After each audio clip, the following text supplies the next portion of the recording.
Commentaire par Abbé Givanildo dos Santos Ferreira. Brasilia, Brésil. Je ne suis pas venu abolir la loi, mais accomplir. Aujourd'hui, Jésus nous dit, je ne suis pas venu abolir, mais accomplir. Qu'est-ce que la loi? Qu'est-ce que les prophètes? Par loi et prophètes, nous comprenons deux ensembles de livres de l'Ancien Testament. La loi se réfère aux écritures attribuées à Moïse. Les prophètes, comme le nom l'indique, sont les écritures des prophètes et des livres de la sagesse.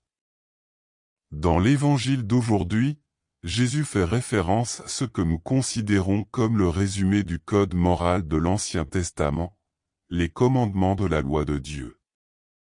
Selon la pensée de Jésus, la loi ne se résume pas uniquement aux principes purement extérieurs. Non. La loi n'est pas une contrainte qui nous vient de l'extérieur. Au contraire. À vrai dire, la loi de Dieu correspond à l'idéal de perfection qui réside dans le cœur de chaque être humain.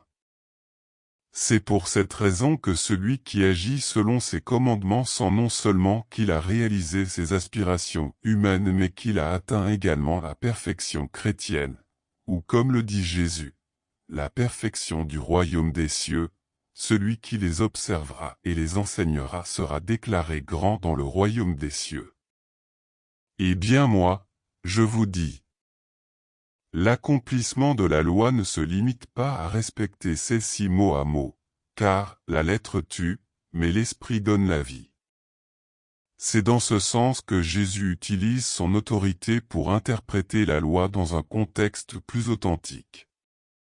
Dans l'interprétation de Jésus, la loi est amplifiée jusqu'à sa dernière ramification.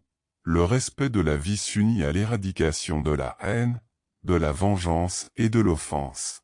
La chasteté du corps passe par la fidélité et par l'indissolubilité. La sincérité de la parole donnée passe par le respect des pactes. En accomplissant la loi, Jésus manifeste pleinement l'homme à lui-même et lui découvre la sublimité de sa vocation. Par son exemple, Jésus nous invite à la perfection de la vie chrétienne qui accomplit par des actes ce qu'elle prêche en parole.